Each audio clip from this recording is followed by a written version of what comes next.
Bonjour à tout le monde. Nous vous remercions pour votre présence. Mon nom c'est Abdou Kani. Comme Samba, mon camarade Samba a déjà campé le contexte dans lequel cette conférence de presse a été convoquée et qui est relative à, à la loi d'amnistie. Je pense qu'il n'est pas vraiment nécessaire de revenir sur l'historique, de faire un rappel quand même assez large. Nous savons tous que nous étions dans un contexte en 2021 de velléité du troisième mandat. Nous étions dans un contexte d'élimination de candidats. C'est ce qui nous a amené des violences, c'est ce qui a amené des gens à sortir à manifester. Et c'est ce qui nous a poursuivi jusqu'en 2024. Et là aussi, les manifestations ont continué, les arrestations ont continué, la répression a continué. Des citoyens sénégalais ont perdu des membres, des citoyens sénégalais ont perdu la vie, des citoyens sénégalais ont été emprisonnés de façon arbitraire. C'est dans ce contexte-là que cette loi d'amnistie a été votée par le régime de Macky. Il est important de rappeler deux positions de deux acteurs. Le premier acteur, c'est nous, Yanama, à l'époque. Quelle a été notre position vis-à-vis de cette loi d'amnistie? Nous avions dénoncé cette loi. Nous avions manifesté tout notre mécontentement et toute notre indignation et appelé les députés de l'opposition à ne pas voter, les députés de Benno Bokk Yakaar à ne pas voter cette loi qui, pour nous, allait entériner l'impunité à jamais dans notre République, qui est le Sénégal. Pour nous, il était question de rendre justice. Et cette loi empêchait la justice d'éclairer ces faits qui sont déroulés de 2021 à 2026. Et l'autre acteur qui est actuellement au pouvoir, c'est le pasteur. Quelle a été sa position? Je vais vous rappeler deux événements, ou bien deux prises de parole, de position. Le premier, c'est l'actuel Premier ministre, à sa sortie de prison, lors d'une conférence de presse, avait dit qu'il n'était pas demandeur de cette loi d'amnistie. Et avant même lui, ses députés, leurs députés à l'Assemblée nationale, avaient voté contre cette loi, parce que pour eux, cette loi aussi, telle qu'elle a été libellée, prenait en compte des crimes de sang. Ils avaient rejeté la loi. Tout le monde avait applaudi. Pour nous, c'était une cohérence. À sa sortie de prison, avec l'actuel président de la République, cette position a été réitérée. Et lors des élections législatives, les députés de Pastef ou la liste de Pastef avait battu campagne en promettant aux Sénégalais d'abroger la loi d'amnistie purement et simplement une fois la majorité acquise. Et la dernière prise de position qui quand même a réitéré cette position de Pastef a été lors de la déclaration de politique générale du Premier ministre Ousmane Sonko, qui avait dit que dans les jours, semaines, mois à venir, son gouvernement allait saisir l'Assemblée nationale par un projet de loi pour abroger la loi d'amnistie. Il est important de revenir sur ces faits-là. Maintenant, qu'est-ce que nous constatons durant ces quelques jours? Il y a un changement de langage. La sémantique commence à évoluer au sein de la mouvance présidentielle. Maintenant, on ne nous parle plus d'abrogation de la loi. On nous parle de loi interprétative, on nous parle d'abrogation partielle, on nous parle de modification.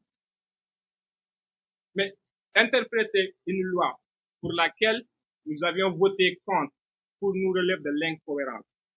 Tous les Sénégalais aujourd'hui savent que cette loi est très claire et limpide dans la tête de tous les Sénégalais. En tout cas, moi, en tant que Sénégalais, depuis que je m'intéresse à la politique, cette loi fait partie des lois qui ont été très claires dans ma tête. Il s'agit tout simplement et bonnement d'amnistier des faits qui sont déroulés de 2021 à 2024. Il n'y a rien à interpréter dans cette loi. Pourquoi aujourd'hui Pastef voudrait interpréter cette loi pour laquelle il avait voté contre? Pour nous, cela relève quand même de l'incohérence. Et l'autre incohérence, c'est pourquoi couvrir d'immunité des acteurs qui sont pour le moment inconnus. Les actes qu'ils ont commis sont pour le moment ne sont pas élucidés. Qui sont ces acteurs? On nous dit, oui, il y a des acteurs qui sont sortis pour apporter des réponses politiques, pour poser des actes politiques. Ok, qui sont ces acteurs? Parce que nous dit, nous ne connaissons pas qui sont ces acteurs. Nous ne savons pas ce qu'ils ont fait, mais il faut de toute façon les couvrir d'immunité. Cela pour nous relève de l'incohérence. C'est comme nous dire, aujourd'hui, moi je sors avec ma voiture, je vais au travail. Sur le chemin, je fais une infraction. Ok, mais l'infraction ne peut pas m'être imputée parce que l'acte premier a été d'aller au travail. C'est incohérent. C'est incohérent tout simplement. Laissons la justice identifier ces acteurs et voir qu'est-ce qu'ils ont à poser comme acte. Est-ce qu'il s'agit d'actes de crimes de sang? Aujourd'hui, oui, parce qu'il dit qu'il voudrait éclaircir ces crimes de sang ou ces crimes ou délits, tout simplement. Mais pour le moment, nous ne savons pas qu'est-ce qui est impliqué dans ces crimes de sang. Quels sont les acteurs? Et ça, c'est justement une justice indépendante et tout simplement une loi d'abrogation de la loi qui pourrait nous permettre d'aller vers cette justice-là. Alors, pour tous ces faits-là, Y'en a marre pense qu'il est important d'abroger cette loi pour tout simplement pour trois points. Le premier, c'est qu'il s'agit du contexte national. Il faut aujourd'hui que PASTEF et tous les acteurs politiques. Et là, ça me permet aussi de parler de ces politiques qui étaient là, qui avaient voté cette loi, notamment les députés de Benno Bokk Yakaar ou tout simplement les alliés de Benno Bokk Yakaar qui avaient voté cette loi. Et maintenant, ils sont dans l'opposition, ils sont en train de défendre l'abrogation de cette loi. Cela ne leur donne pas de la crédibilité. C'est eux qui nous ont amenés dans cette situation. Il faut le rappeler. C'est pas en sortant aujourd'hui parce qu'il y a un jeu de rôle, qu'il y a un changement de position pour venir nous dire non, il faut abroger cette loi. Je pense que non. Cela ne vous donne pas la légitimité. C'est vous qui nous avez mené vers cette situation dans laquelle nous sommes actuellement. Quoi qu'on puisse dire, cette loi n'est pas encore votée, cette loi n'est pas encore promulguée. Il y a une volonté. Et c'est pour ça qu'il y en a marre comme d'autres acteurs sans dire pour que cette loi soit stoppée, cette proposition de loi soit stoppée et qu'on parte vers l'abrogation pure et simple de cette loi.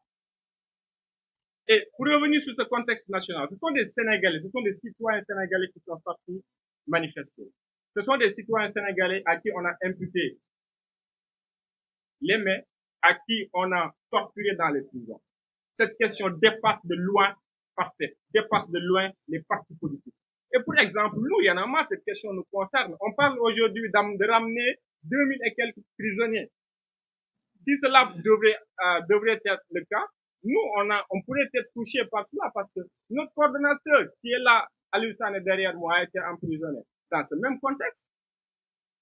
Si aujourd'hui, on peut évoquer cette réponse-là pour dire qu'il y a risque d'amener encore ces gens vers la prison, nous allons faire notre coordonnateur.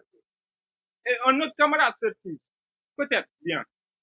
Peut-être bien. Donc, il faut dire à PASTEF, à tous ces acteurs politiques que cette question les dépasse. Pour une autre preuve, on parle de réparation.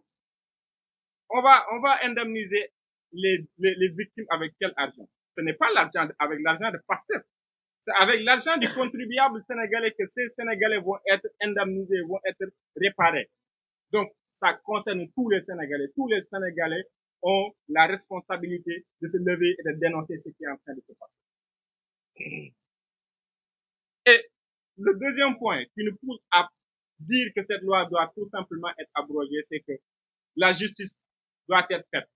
Et si aujourd'hui on délimite le champ d'application ou l'exercice de la loi à la justice, ça n'empêche pas une bonne réduction. Il ne faut pas dire à la justice, ok, il faut régler cette question, mais il ne faut pas regarder de ce côté-là. Parce que pour nous, c'est de cette façon-là que nous interprétons cette loi interprétative de PASTEF, qui vise à couvrir quand même d'immunité certains acteurs que nous ne savons, que nous ignorons pour le moment. Quels ont été les actes qu'ils ont y à poser? Nous les ignorons. Il faut donc laisser à la justice d'éclaircir cette question. Le dernier point qui nous motive à dire que cette loi doit être abrogée, c'est qu'il s'agit de promesses présidentielles. C'est le président de la République, sa coalition en tout cas, qui avait battu campagne pour dire que cette loi allait être abrogée une fois au pouvoir. Qu'est-ce que ce président attend? Il faut aujourd'hui rappeler à Diomaye Diakhar Faye qu'il avait promis aux Sénégalais d'être au-dessus de la mêlée. Être au-dessus de la mêlée ne se résume pas tout simplement à démissionner de son poste de secrétaire général de PASTEF. Être au-dessus de la mêlée, c'est aussi de pouvoir trancher, même en allant à l'encontre de son parti, parce que cette question est en train d'être politisée par les députés de PASTEF. C'est ça la réalité, c'est ça la vérité. Il faut que lui, le président qui a théorisé Djibanti, nous prouve qu'il est aujourd'hui dans cette voie, dans cette perspective. Il est aujourd'hui important que le président Diomaye Diakhar Faye, qui avait convoqué les assises de la justice et dont des recommandations fortes allant dans le sens de l'abrogation de la loi ont été émises par des Sénégalais qui avaient pris part, des victimes même qui avaient pris part à ces assises-là, que le président puisse entendre leur voix. Il avait promis pour les recommandations qui n'ont pas une incidence financière de les appliquer. Et oui, cette recommandation d'abrogation de la loi faisait partie des recommandations des assises. Qu'est-ce qu'il attend pour abroger la loi purement et simplement, au lieu de nous amener une loi interprétative, une loi qui modifierait la loi d'amnistie initiale? À quel sens? Pourquoi? Donc, pour terminer, nous appelons le président de la République. Nous ne nous adressons même plus aux députés de parti, nous nous adressons au président de la République de tenir sa promesse et d'instruire le ministre de la Justice de présenter un projet de loi abrogeant purement et simplement la loi d'amnistie qui a été votée en 2024 par le régime sortant de Macky Sall. Je vous remercie.